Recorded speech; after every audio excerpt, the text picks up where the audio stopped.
Aw ka bi kunnafoni bakurubaw la farafinna tilebi jamanaw olu silamɛ denmisɛnw ka kuluba o lajɛrɛ a tako kɔnɔntɔnna baaraw daminɛna kunungo an fɛ Bamako yan nɔ. Bamako lajɛrɛkɛso min yɛrɛ bɛ yen nɔ ni an b'a fɔ a ma ko CICB.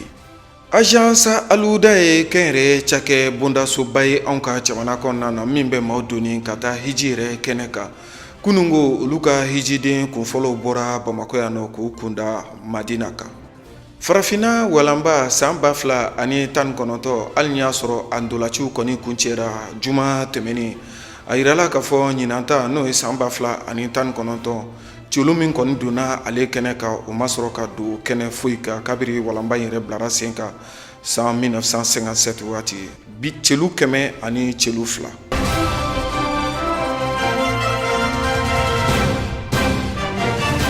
Aw bisimila a ka bi kunnafoni kɛnɛ ka bɛn ni Zulkada kalo ni an ko a ma ko selifurancɛ kalo o tile 18 hijira san 1440 i n'a fɔ an y'a fɔ na cogo min na bakurubaw la. Farafinna tilebi jamanaw ka silamɛ denmisɛnw ka fara ɲɔgɔn ka kuluba ni an ko a ma ko Organisation de la Jeunesse Musulmane en Afrique de l'Ouest nka bakurubalen na o ko a ma ko Ijumao olu ka sigi tako kɔnɔntɔnna baaraw daminɛna kunungo anw ka jamana kɔnɔna na. Bamako jamalajɛrɛkɛso min yɛrɛ bɛ yen nɔ ni a bɛ fɔ a ma ko CICB n'o ye Centre International de Conférence de Bamako ye. Ni ye nin kɛnɛ yɛrɛ ta k'a lajɛ Mali yɛrɛ alisilamɛ denmisɛnw ka ɲɛmɔgɔ olu caman kɔni bɔra ka na nin kɛnɛ kofɔlen kan ka taa se minisiri min sigilen don anw ka jamana kɔnɔ denmisɛnw ka koɲɛ kunna ka taa se farikolo ɲɛnajɛ ma anw ka jamana kɔnɔna na n'o ye Aruna Modibo Ture kɛnɛ in ɲɛmɔgɔya tun bɛ ale yɛrɛ bolo. Maimuna Kulubali a n'a ka jatala Layi Mamadu Tarawele ye seereya min sɔrɔ an ka jɛ ko lajɛ ɲɔgɔn fɛ. Farafinna silamɛ denmisɛnw ka tɔnba min bɛ yen nɔ n'u ko ma ko Organisation de la Jeunesse Musulmane en Afrique de l'Ouest dakuruɲɛ damadɔ la OGMAO olu bɛ lajɛrɛba minnu kɛ o ta o kɔnɔntɔnna baaraw dayɛlɛnna kunun sibiri juillet kalo tile 20 san 2019 a baaraw bɛɛ lajɛlen kɛra u b'a fɔ Bamako yɔrɔba min ma ko CICB. Nin baaraw bɛɛ lajɛlen kɛra minisiri min ni ale ka koɲɛw bɛnnen don denmisɛnw ka ko ale ni farikolo ɲɛnajɛw ko ma a bɛɛ kɛra ale ɲɛma. Nin kɛnɛba in dayɛlɛnna ni alikuranɛ kalankan ye. هل أتى على الإنسان حين من الدهر لم يكن شيئا مذكورا إنا خلقنا الإنسان من نطفة أمشاج نبتليه فجعلناه سميعا بصيرا. Nin bɛɛ tɛmɛlen kɔfɛ ka bɔ yen nɔ Usman Jara ni ale ye secrétaire général ye denmisɛnninw ka koɲɛw kunna Haut Conseil Islamique du Mali la ale bɛ ɲɛfɔliw kɛ sigi yɛrɛ kun kan ani laɲini kɛrɛnkɛrɛnnen jumɛnw bɛ nin sigi in na u ni sigi yɛrɛ kuntagala bɛna taa wagati jumɛn ni jumɛnw na ale bɛ ɲɛfɔliw kan ye. Bi sigi kun ye farafinna tilebifɛ bolo denmisɛnninw a funankɛninw tɔn minnu bɛ yen a kalanden tɔn a n'a funankɛnin tɔnw olu farala ɲɔgɔn kan ka jɛkulu mun créé ɲinaya san 13 ye Burkina o tɔn ka lajɛba dɔ de fardon Bamako kɔnɔla la. Lajɛ in fana ye sigikun 2 ye. Sigikun fɔlɔ ka kalan kɛ denmisɛnninw kunna bɛn basigi ani ɲɛta bɛ se ka sabati farafinna duguw la n'o ye an jamana minnu faralen don ɲɔgɔn kan OGMAO la o ye sigikun fɔlɔ ye. Sigi kun filanan an ka tɔn an ka se ka a papiyew n'o ye sariya minnu bɛ ka tɔn labaara k'olu fana jateminɛ mun kan ka fara kan ani mun kan ka bɔ a la ani ka ɲɛmɔgɔ kuraw ɲini minnu bɛ na tɔn baara kɛ san 3 nata la. Donc nin ye sigikunba 2 ye mun kan ka kɛ baara in la tile 2 baara don n'o ye bi ani sini ye. Farafin jamana minnu nana an ka farafin tilenfibolo jama minnu nana o ye mɔgɔ 100 ani mɔgɔ 20 ye ka na fara anw yɛrɛ Mali mɔgɔw kan an bɛna nin tile 2 baara kɛ ka hakili jakabɔ kɛ nin ko ninnu kan walasa basigi bɛ se ka sabati an ka jamanaw kɔnɔ cogo min na. San tɛmɛnenw na baaraba caman kɛra a baara dɔ kɛra juma ye o de ye farafin tilebifibolo a denmisɛnninw ye ɲɔgɔn ye ba dɔ kɛ Côte d'Ivoire jamana kan n'o ye Abidjan ye. Ni kalan kɛr'o la faamu caman sɔrɔla o la. O kɔfɛ sigi filanan kɛra Laginɛ jamana kan n'o ye Conakry ye. O fana kɛra kalan ye mun ɲɛsira denmisɛnninw ma ani funankɛninw ma farafinna tilemisi bolo jamanaw la. Nin ye a ɲɔgɔn ye ko sabanan ye ka fara baara caman kan n'o ye an ka taa bɔ ɲɔgɔn na, an ka ɲɔgɔn dɛmɛ tɔnw kɔnɔla la ani tɔn minnu faralen don ɲɔgɔn kan walasa laɲini mun b'an na laɲini ninnu bɛ se ka sabati cogo min na. Kumakan mun bɛ ne bolo ka ɲɛsin tɔndenw ma o de ye hali bi an k'an bolo di ɲɔgɔn ma. Komi a bɛ fɔ cogo min ko bolokɔnɔden kelen tɛ se ka bɛlɛ ta. Nka n'an farala ɲɔgɔn kan gɛlɛya mun n'a ɲɛsilen don an ka jamanaw ma n'an farala ɲɔgɔn kan a ka ca Ala fɛ ni Ala ka dɛmɛ ye an bɛ se ka gɛlɛya ninnu kunbɛn ka ɲɔgɔn faamu ani ɲɔgɔn dɛmɛ ani hakilisigi ka baara kɛ baara mun b'a to funankɛni minnu ni u bolo k'a fɔ tɔɔrɔ ou violence o de ye sira ye ka se u ka laɲini ma ka se k'u lafaamu u k'a dɔn k'a fɔ an bɛ se k'an ka jamanaw lataa ɲɛ an bɛ se k'an ka laɲini sɔrɔ k'a sɔrɔ a ma kɛ ni kɛlɛ ye k'a sɔrɔ a ma kɛ ni niw tiɲɛni ye k'a sɔrɔ a ma kɛ ni dansago kɛwalew kɛli ye bali n'an y'an bolo di ɲɔgɔn ma n'an ye silamɛya in faamu silamɛya bɛ mun ɲini an fɛ a b'a to laɲiniw bɛ sɔrɔ silamɛya bɛ laɲini mun ɲini o bɛ sɔrɔ an ka jamanaw ani an ka jamana ɲɛmɔgɔw bɛ laɲini mun ɲini n'o ye basigi ni ɲɛtaga ye o fana bɛ sabati ni Ala ka jɛ ye. Nin kɛnɛba in nana laban ni dugawu don kan ye. ربنا آتنا في الدنيا حسنة وفي الآخرة حسنة وقنا عذاب النار ربنا آتنا مما نتمنى من خيرات الدنيا والآخرة إنك على ذلك لقدير إن الله وملائكته يصلون على النبي يا أيها الذين آمنوا صلوا عليه وسلموا تسليما صل سبحان ربك رب العزة عما يصفون والصلاة والسلام على المرسلين والحمد لله رب العالمين. An bɛ dugawu de kɛ Ala ka barika don farafinna silamɛ denmisɛnw ka nin tɔnba in na. Walasa lakana o bɛ se ka sabati anw ka jamana kɔnɔna na cogo min na minisiri min sigilen don jamana yɛrɛ kɔnɔna lakanani ko kunna n'o ye général de division Salifou Traoré ale kɔni bɛ ka a sen bɔ a kɔnɔkɔrɔ nin waati laban ninnu na wulikajɔ kɔni kɛra a fɛ kununko ka taa Marikala ani ɲɔnɔnkaw yɛrɛ fɛ yen ni ye Marikala ta k'a lajɛ an yɛrɛ ka sɔrɔdasiw kɛrɛnkɛrɛnnenya la an ka finitigilaka minnu bɛ yen nɔ ni a bɛ fɔ o ma ko protection civile n'o yɛrɛ walasa ka se ka maaw yɛrɛ ni u bolofɛnw kisi ni ka u tanga Ala ta kɔfɛ olu kɔni bɛ lakolokololi dɔ la an b'a fɔ min yɛrɛ ma ko formation commune de base baaraw bɛ ka kɛ an bɛ don min na komi bi Marikalakaw yɛrɛ fɛ yen nɔ général de division Salifou Traoré ani a ka cɛdenw kɔni tun ye tagama kɛ ka se ka taa bɔ ni denmisɛn kofɔlen ninnu na ka taa lajɛ baara yɛrɛ kundamana bɛ hakɛ jumɛn na o wulikajɔ jumɛn ni cɛsiri yɛrɛ jumɛn bilara sen kan k'u yɛrɛ labɛnbaw fɛ nin tagama in senfɛ général de brigade général de division Salifou Traoré a ka tagama kɔni ye a lase ɲɔnɔ yɛrɛ dugu kɔnɔna na ka taa lajɛ lakana bɛ cogo jumɛn na ɲɔnɔnkaw yɛrɛ fɛ an bɛ don min na komi bi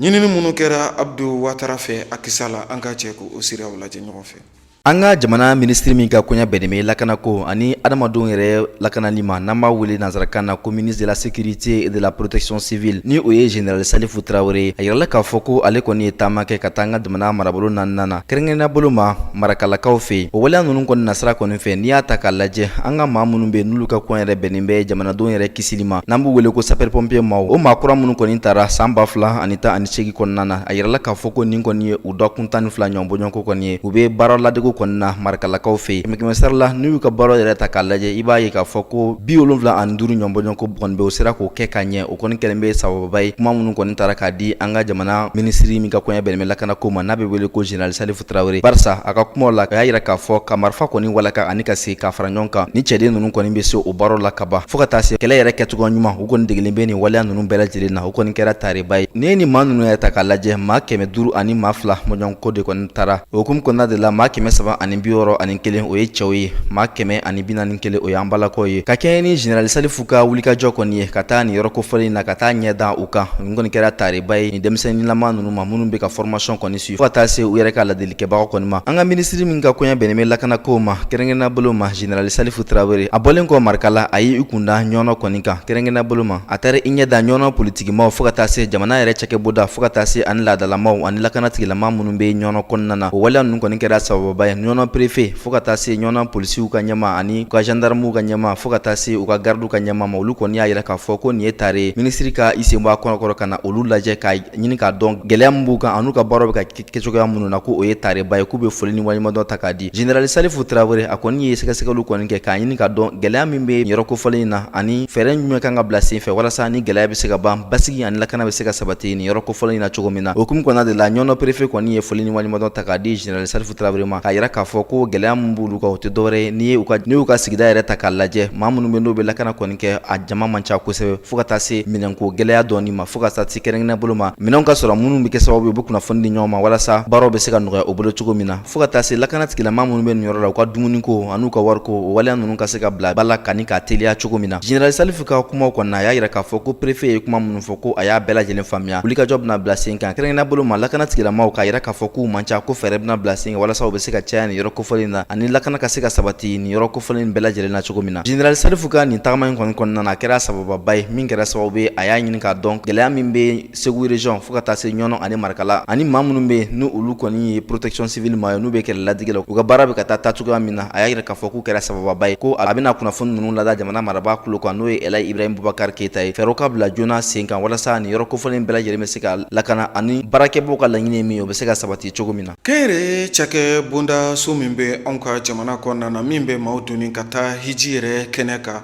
ni an ko a ma ko agence Al Huda ni a yɛrɛ ɲɛmɔgɔba ye Elayi Sidi Ibrahima Jire ale ka hijiden kunfɔlɔ olu kɔni bɔra kunun ko Bamakɔ yan nɔ nɛgɛ kaɲa 20 tɛmɛnen ni sanga 30 bɔɲɔgɔnko ye k'u kunda Makan jamana yɛrɛ kan n'i ye nin baaraw jateminɛ k'a lajɛ k'a daminɛ hijitagalaw yɛrɛ tɔgɔ la so min bɛ yen nɔ ni an ko a ma ko maison de hajj sɛbɛnfura labɛnw na ka taa se fo Bamakɔ yɛrɛ pankurun jigiso yɛrɛ kɛnɛ kan ciden min tun b'u nɔfɛ ka se ka baara in yɛrɛ sɛgɛsɛgɛ ka se ka jateminɛ kɛ baara in kan o de ye tele ɲɛta yɛrɛ ka maa cilenw ye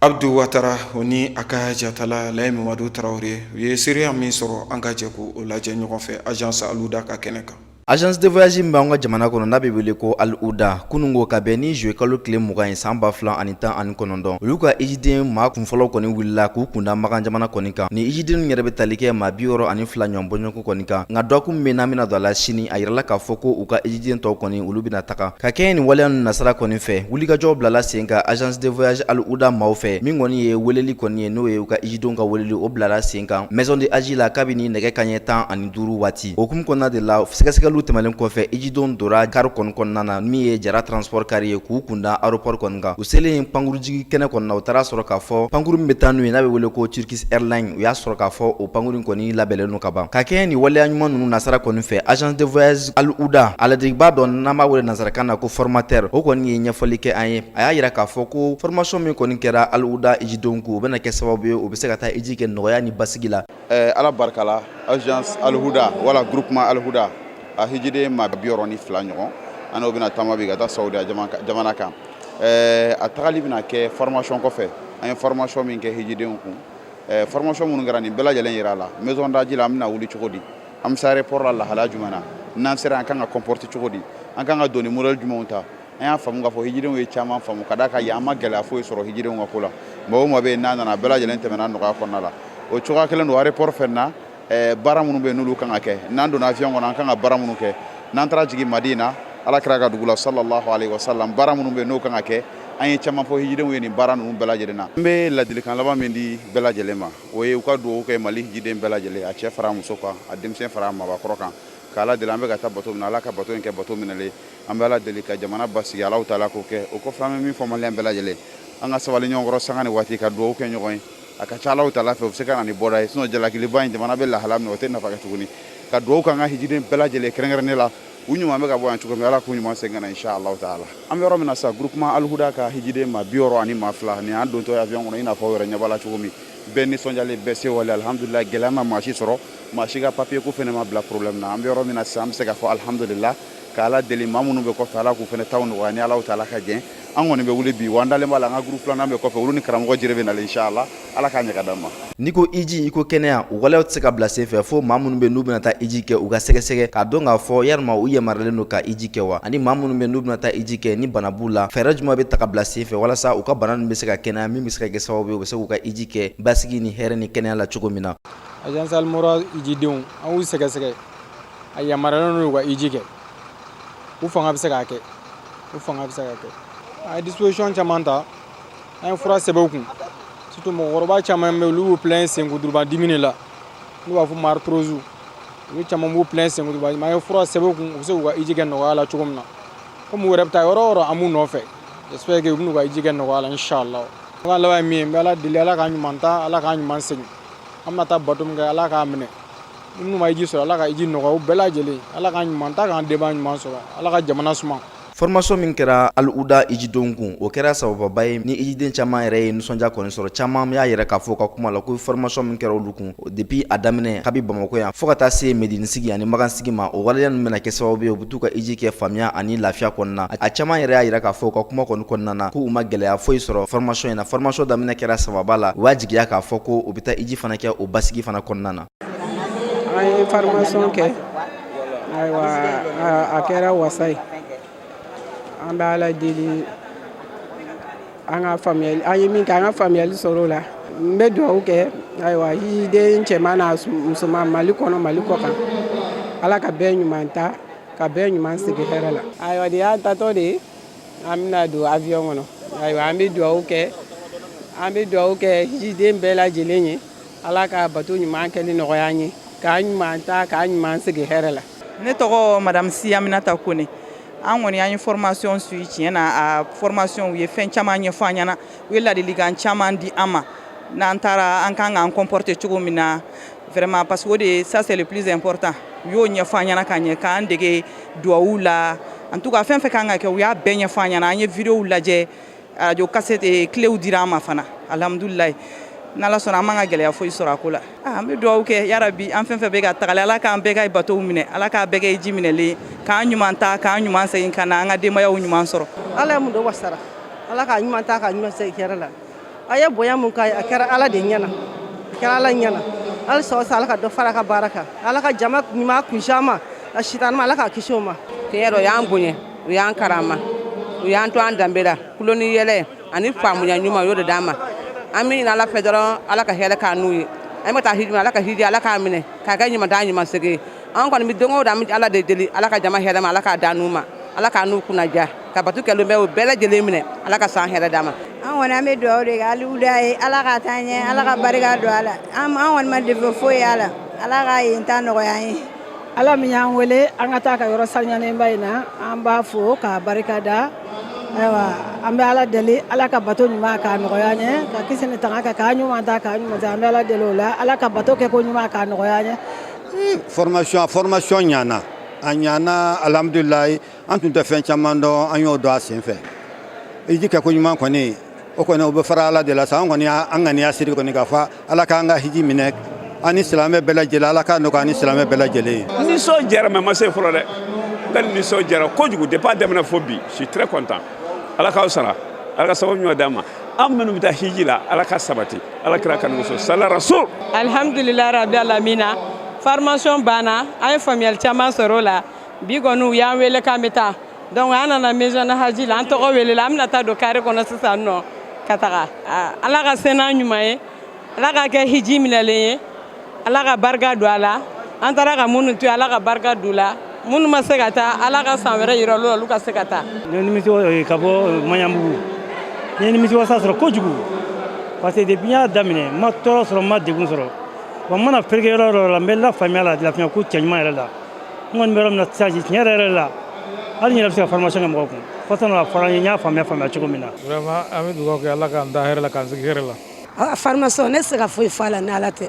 radio mɔgɔw ani télé mɔgɔw ne b'aw fɔ k'aw ko ɲuman dɔn an n'aw ka denmisɛnniya a bɛ baara min na a k'a bila kɔrɔ a kana bila bana ye ala ka labanko ɲuman d'aw ma la ala ka si ni kɛnɛya di formation an bonyana la hijira taga yɛrɛ fo ka nisɔndiya don an na an ma se yen fɔlɔ dɛ nka ni ala sɔnna ma nisɔndiya donna an na an bɛ ala deli ala ka si ni kɛnɛya di ala ka taa ka segin nɔgɔya ala k'a kɛ hiji minɛlen ala k'a kɛ durumi kafari. awa ne bɛna taa iji la duwawu min ne fɛ an bɛna taa iji min na ala ka kɛ iji minɛnen ye ala ka taa n'an ɲuman ka segin n'an ɲuman ye ala ka nɔgɔya an baden silamɛ bɛɛ lajɛlen ala k'an jurumu kafari an bɛ taa iji mun na ala ka kɛ iji minɛnen ye. Agence Al Huda ka ejiden kunfɔlɔ maaw kɔni wulila kunungo ka bɛn ni nɛgɛ kaɲɛ 20 tɛmɛlen sanga 30 kɔni ma maa 62 o de kɔni ye u ka ejiden kunfɔlɔ ye nka yirala k'a fɔ ko dɔkun min bɛna n'an bɛna don a la u ka ejiden tɔw bɛna wuli nin dɔkun in kɔnɔna na an bɛ dugawu de kɛ eji min n'a bɛ ka kɛ silamɛw fɛ ala k'a kɛ eji minɛlen k'u jurumu bɛɛ lajɛlen yafa. Halisa o minɛn kelen kɔnɔna na silamɛya jɔsen 5nan kunkanko kɔrɔfɔw la kɛnyɛrɛ cakɛ bondaso dɔ fɛnɛ bɛ anw ka jamana kɔnɔna na ni u yɛrɛ ni tele ɲɛta yɛrɛ an bɛ se k'a fɔ baaraɲɔgɔnmaw don ni a bɛ fɔ a ma ko agence Sankore Sidi Ahmed Voyage kunungo o fɛnɛ ka hijidenw kɔni bɔra Bamakɔ sɔgɔmada fɛ ka i kunda Magan jamana yɛrɛ kan ni ye Sankore Voyage yɛrɛ ka hijidenw yɛrɛ ta k'a lajɛ kunungo Bamakɔ yɛrɛ pankurun jigiso kɛnɛ kan nisɔndiya o kɔni tun bɛ u bɛɛ lajɛlen ɲɛ kan ka sababu kɛ an b'a fɔ min yɛrɛ ma ko formation ani sensibilisation u ye faamuyaliba de sɔrɔ la hijidenw yɛrɛ ka ɲɛfɔcogo la ani kɛnɛ kofɔlen kan yɔni u ko kunda Magan jamana yɛrɛ kan an yɛrɛ gɛrɛlu la ka se ka ɲininkali kɛ o la seereya minnu sɔrɔla Bamakɔ pankurun jigiso kɛnɛ kan n'o ye agence Sankore Voyage ka kɛnɛ an ka jɛ ko seereyaw lajɛ ɲɔgɔn fɛ. Sɛbɛn don yɛrɛma ani nisɔndiya i tun b'o de sɔrɔ hijidenw ɲɛ ka kunungo min ye kɛnyɛrɛ cakɛ bondaso min bɛ anw ka jamana kɔnɔna na min bɛ maaw donni ka taa hiji yɛrɛ kɛnɛ kan ni an ko a ma ko agence Sankore Sidi Ahmed Voyage nka ni bɛɛ lajɛlen kɔni bɛ a wele Sankore Voyage u ka hijidenw kɔni tun bɛ kunungo Bamakɔ pankurun jigiso yɛrɛ la walasa ka se k'i kunda Magan jamana yɛrɛ kan cogo min na Bamakɔ pankurun jigiso in na hijidenw ka taa se u somɔgɔ minnu kɔni dar'u kan ka n'u bila pankurun jigi kɛnɛ yɛrɛ kan ninnu bɛɛ lajɛlen tun bɛ yen nɔ a ka ja ka se ka ladilikan laban yɛrɛ di u somɔgɔw ma min b'a to bato yɛrɛ kɛcogo ɲuman u bɛ se ka don o da fɛ cogo min na. Hakilina min bɛ ne na Sankore ka taali na Makan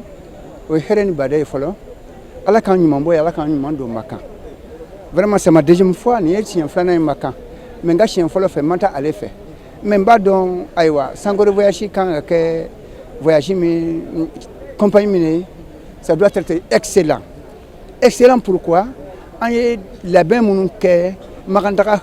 hukumu kɔnɔ vraiment a ye anw wasa a y'anw wasa ka da fɛn jumɛn kan anw minɛ cogo ni anw tagabolo vraiment a diyara n ye kosɛbɛ an kɔni bɛ ala deli an ɲuman bɔ yan cogo min na an ka ɲuman ka se Magan o cogo la ten ala sago i sago. Maliden fɛn o fɛn bɛ kɔ ka fɛn o fɛn bɛ Mali kɔnɔ ni min bɛ taa voyage la yarabi ala ka Magantaga taga ni ka se ala k'a nɔgɔya ye yarabi hami min banna n'o ye jamana ko ye ala ka jamana ni ala k'a bɔ nɔgɔ la ala na kira k'a purkutu Sankore Voyage yarabi ala ka barika don a la depuis y'u ka formation daminɛ vraiment dilanni bɔgɔ tɛ ma tiɲɛni y'a la fɛn o fɛn taara bɛɛ bɛ ka kuma n'a kibaruya ɲuman ye ne taara docteur min fɛ kunasiri o y'a yɛrɛ ka docteur kɔrɔ ko k'u ye san 5 de kɛ ɲɔgɔn fɛ k'ale ma ɲɔgɔnya ɲɛna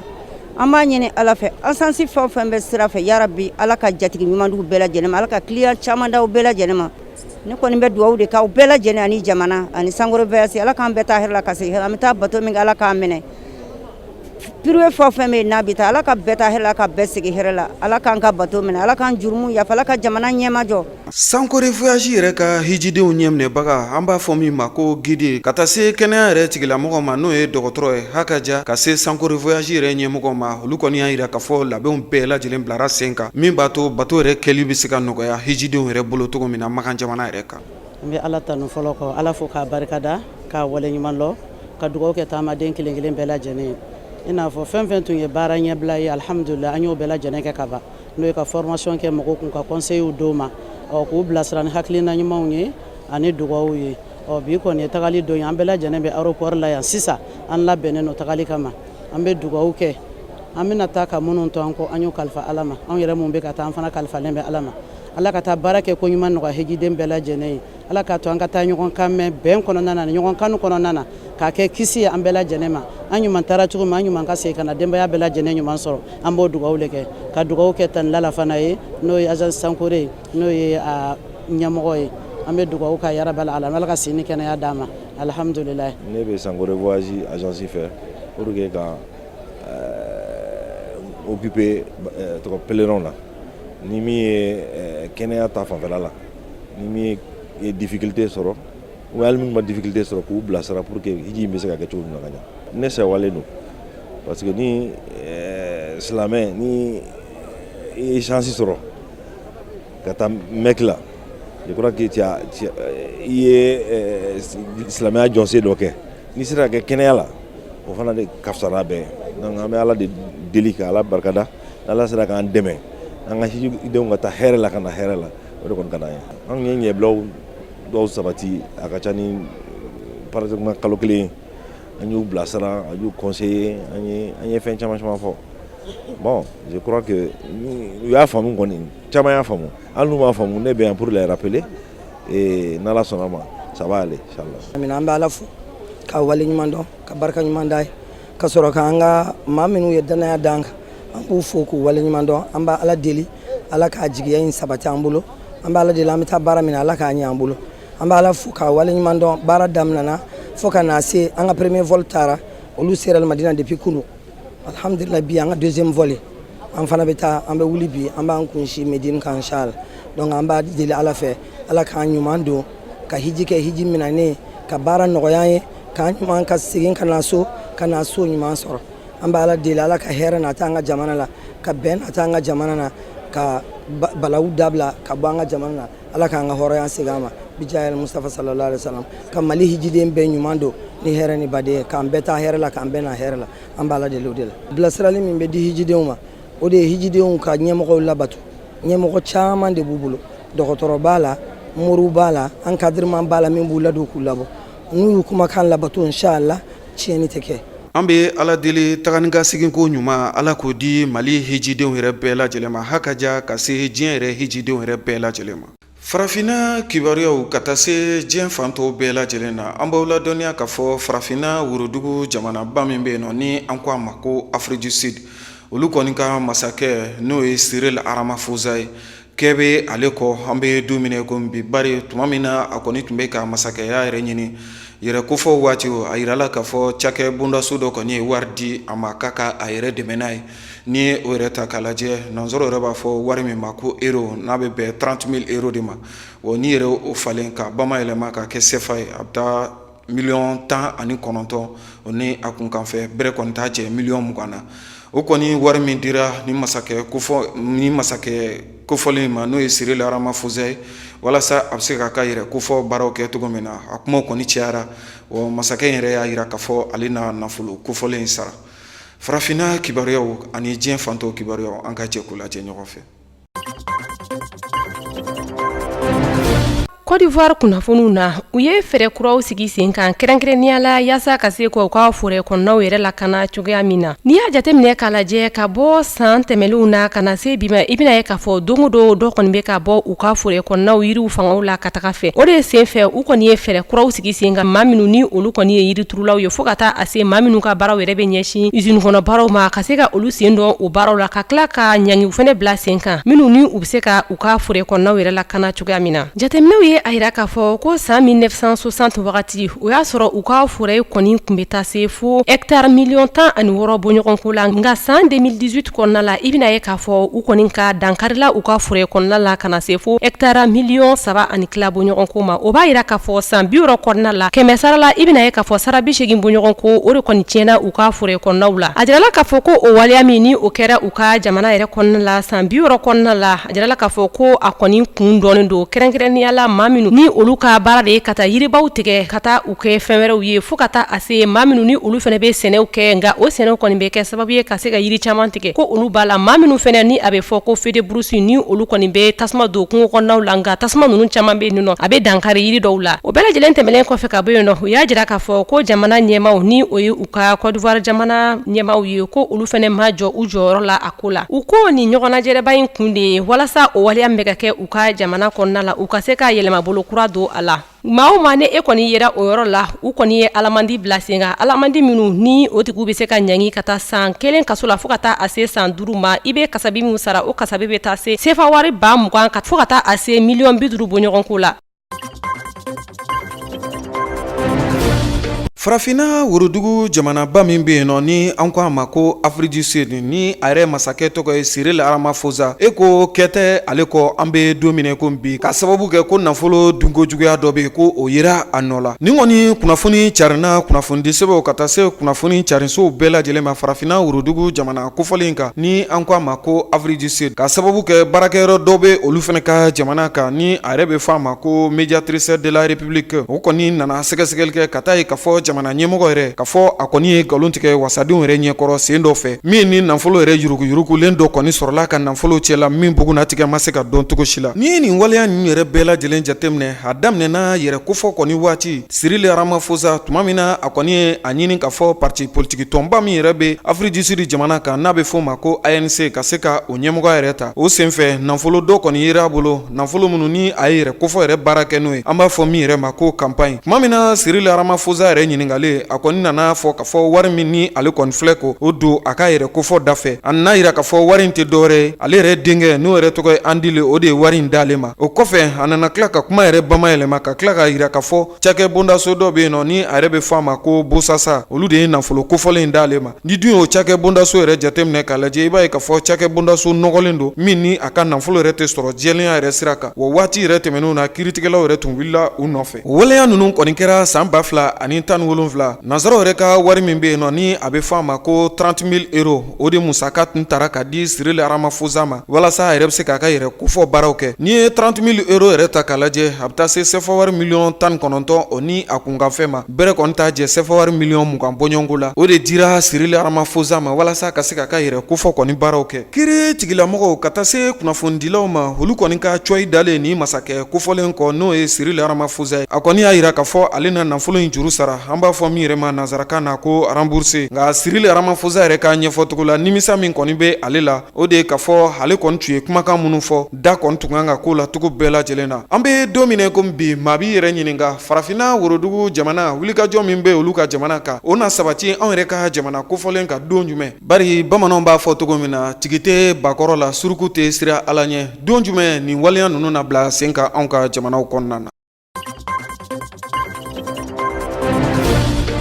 Kongokaw ka jamana la kɛrɛnkɛrɛnnenya la RDC farafina bolodiɲama jɛkulu min be yen nɔ ni a bɛ fɔ a ma Union Africaine olu kɔni ye a laɲini min kɔni ye tanikasegi balili min bɛ senna ka kɛɲɛ ni ebolabana carini fɛɛrɛw ye ko ka o kɔni bɔ senna wasa ka tanikasegi kɔni nɔgɔya maaw ma ni kɔni kunnafoni bɔra farafina cakɛbolo min ka baara ɲɛsinen bɛ bana ani a kunbɛ cogo fɛɛrɛw ma u kɔni ye kunnafoni di kunnafonidilaw yɛrɛ ma kɛrɛnkɛrɛnnenya la wasa a bɛ se ka carin cogoya min na a kɛra juma tɛmɛnen in kɔrɔ juillet kalo tile 19 san 2019 u kɔni ye a jira k'a fɔ n'i ye maaw bali tanikasegi la k'o bɛna kɛ sababu ye bana ka cari sogoya la min ni maa tɛ a cogo dɔn bawo a y'a jira k'a fɔ ni maaw balila tanikasegi la ka don Kongo jamana la a bɛ se ka kɛ maa minnu b'u ka baaraw kɛ dogo kɔnɔna la olu bɛ se ka bana in kɔni cari ka sɔrɔ maa ma a lakodɔn o hukumu kɔnɔna la min kɔni ye RDC jamana ɲɛma ni o ye Félix Tshisekedi ale kɔni ye a jira k'a fɔ nin kɔni sariya min talen filɛ nin ye kɛrɛnkɛrɛnnenya la kɛnɛya sabatibaw fɛ ko o kɔni bɛ ale hakili sigi kosɛbɛ hali ni a sɔrɔla bɛɛ lajɛlen kɔni b'a dɔn ebolabana kɔni ye bana ye min ni farafina bɛɛ lajɛlen ka ta k'a kɛ a ka hami ye o kɔni ka fisa a ka kɛ kongokaw dɔrɔn ta ye a jirala k'a fɔ fɛnɛ n'i ye kongo jamana ta k'a lajɛ kɛrɛnkɛrɛnnenya la a kɛɲɛ ka yan fan a bɛ dancɛ bɔ ni jamana camanw ye i n'a fɔ Uganda Rwanda fo ka se Burundi ma nka ebola in kɔni kama ni yɔrɔ kofɔlen jako nasiraw bɛɛ lajɛlen kɔni kun suru saran bɛ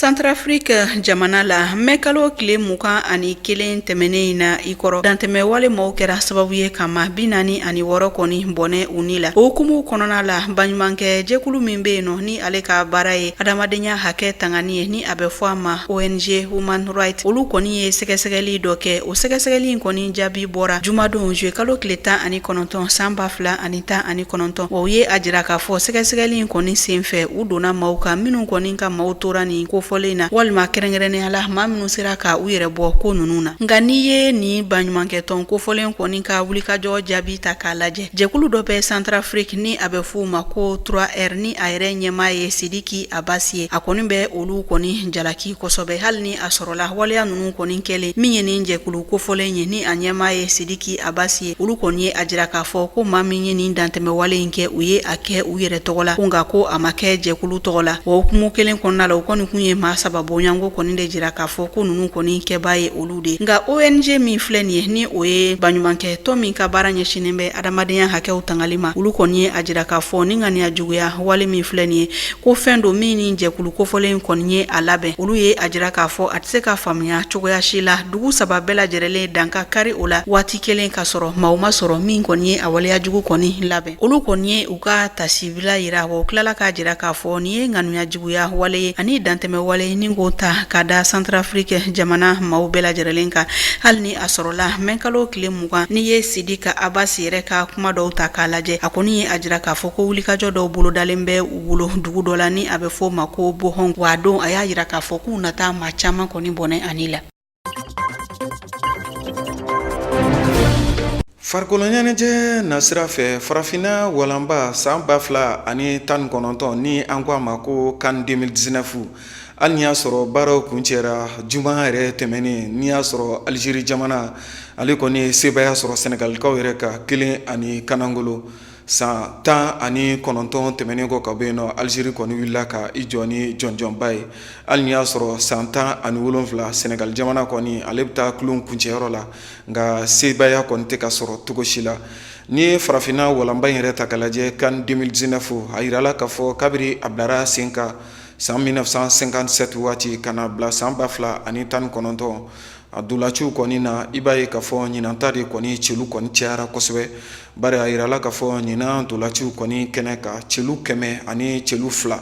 o de sɔrɔla ka don. Ɲinini minnu kɛra an fɛ a kisa ka an ka jɛ k'o seerew lajɛ ɲɔgɔn fɛ. Farafinna walanba san 2019 ni an ko a ma ko CAN 2019 dolaci nasira kan ale kɔni baaraw kuncɛra juma tɛmɛnen min bɛnna juillet kalo yɛrɛ tile 19 ma. Nka ni farafinna walanba in yɛrɛ ta k'a lajɛ an ko min ma ko CAN 2019 a kɔni kɛra biforo de bari celu 100 ani celu 2 o de sɔrɔla ka don nin kɛnɛ kofɔlen kan. Hali ni y'a sɔrɔ Algérie jamana ale kɔni wulila ka i jɔ ni saraba ye Sénégal jamana yɛrɛ ɲɛkɔrɔ 1 ani kanangolo. CAN 2019 yɛrɛ ni ye a dolaciw ta k'a lajɛ a bi fɔlɔ sɔrɔla ka don larabu yɛrɛ de fɛ n'o ye Egypte dolancila min bɛ yen nɔ ni a bɛ f'a ma ko Trezeguet. Wa o tɔgɔ kelen yɛrɛ don a kuncɛyɔrɔ yɛrɛ la Algérie cɛden min bɛ yen nɔ ni a bɛ f'a ma Bagdad Bounedjah ale kɔni fɛnɛ bɛ na kulon kuncɛ ni a ka celu kelen. O b'a yira k'a fɔ arabu kɔni olu ye celu datigɛ wa ka tila ka a yɛrɛ datugu. Ni ye nin dolanciw yɛrɛ bɛɛ lajɛlen ta k'a lajɛ dolaci 50 ani dolaci 2 celu 100 ani celu 2 ka sɔrɔ ka don la. O b'a yira k'a fɔ kabiri farafinna walanba kɔni bilara sen kan san 60 ni san 2 o kɔni ɲɔgɔnna ma deli ka kɛ a la. Halisa celuko ta nasira fɛ farafinna walanba in kɛnɛ kan a yirala k'a fɔ bi kɛmɛna min donna farafinna walanba in yɛrɛ kɛnɛ kan san 2019 Algérie sɛkasi dundo bɛ yen nɔ ni a yɛrɛ tɔgɔ Yiriya Mareza ale de kɔni sɔrɔla ka bi kɛmɛna sɔrɔ k'o don min kɛra kunnaja wɛrɛ fɛnɛ k'o di Algérie jamana yɛrɛ ma. An b'aw hakili lajigin k'a fɔ farafinna walanba min filɛ nin ni an ko a ma ko CAN a bilara sen kan kabiri san 1957 waati wa jamana saba de y'i yɛrɛ sɔrɔ a kɛnɛ kan n'o ye Sudan ka taa se Egypte ma ani Éthiopie yɛrɛ jamana. A sen fɛ farafinna worodugu jamana min bɛ yen nɔ bibi in na n'an b'a f'a ma ko Afrique du Sud wele kɔni tun bilara ale ma kɛnɛ kan nka ale ma se ka na kɛnɛ kan ka sababu kɛ siya woloma min tun bɛ olu ka jamana kan a donni kɔfɔlen kama. O de y'a to Sudan ani Egypte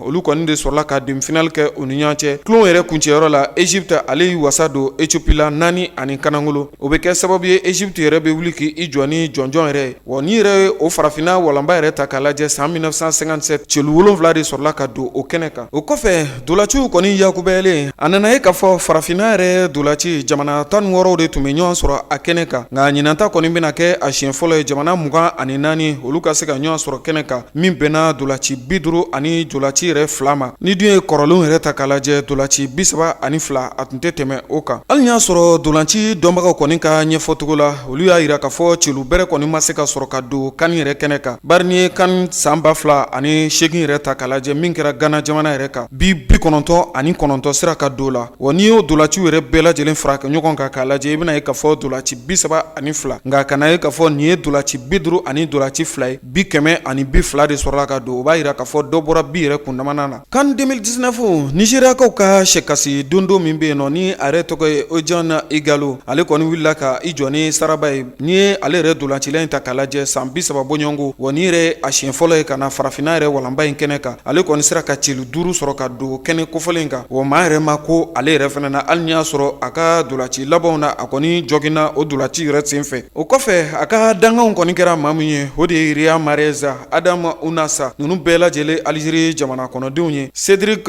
Bukambu o ye Congo dolacila ye ka taa se Sénégalikaw ka sɛkasi dondo bɛ yen nɔ ni a yɛrɛ tɔgɔ ye Sadio Mané ninnu bɛɛ lajɛlen celu 3 de sɔrɔ ka don an bɛ hakili lajigin k'a fɔ maa ka celu 5 sɔrɔ k'o don kan kɛnɛ kan nin tɛ a siɲɛ fɔlɔ ye san 2010 Mohamed Guedo Egypte dolancila don ale ye celu 5 sɔrɔ k'o don Samuel Eto'o san 2006 san 2008 ale bɛ celu 5 sɔrɔ ka don olu kanu fana bɛɛ lajɛlen kɛnɛ kan ka taa se farafina worodugu jamanaden min bɛ yen nɔ n'an ko ma ko Sawoni Bartile ale fana bɛ celu 5 sɔrɔ ka don san 2000 dolaciw yɛrɛ fana kɛnɛ kan hali ni y'a sɔrɔ maa 2 kɔni tun bɛ yen nɔ olu ka celu dontaw de tun ka ca kan yɛrɛ kɛnɛ kan n'o ye Egyptiens ka Hossam Hassani ye ka taa se Sud-Africains yɛrɛ ka Benedict McCarthy ma ninnu bɛɛ lajɛlen ye celu caman sɔrɔ ka don san 1998 yɛrɛ kan kɛnɛ kan nka n'i ye kan yɛrɛ ta k'a lajɛ maa min kɔni ka celu ka ca kan kelen yɛrɛ dolanci la o kɔni o jɔnjɔn bɛ maa kelen de bolo min kɛra kan yɛrɛ kɛnɛ kan san 1974 kongolɛw ka sɛkasi dondo min tun bɛ a kɛnɛ kan donni kɔfɔlen kama ni ale yɛrɛ tɔgɔ ye Pierre Ndaye Mulamba nka ni maa caman kɔni b'a dɔn mutunbala de la ale sera ka celu 9 de sɔrɔ k'o don o kan kelen kɛnɛ kan wa ka taa se fo a ka saya yɛrɛ ma san 2019 maa kɔni ma se ka ko ale la fɔlɔ ka celu 9 sɔrɔ ka don kan yɛrɛ kɛnɛ kan a kɔni fatura ɲinan yɛrɛ san daminɛw la ka si to san 70 bɔɲɔgɔnko la wa tasibila yɛrɛ caman kɛra ka ɲɛsin nin maa kofɔlen ma ni u k'a ma ko Pierre Ndaye Mulamba nka maa caman kɔni bɛ a dɔn mutunbala de la ale sera ka celu 9 de sɔrɔ ka don kan 1974 kɛnɛ kan wa maa ma ko ale la fɔlɔ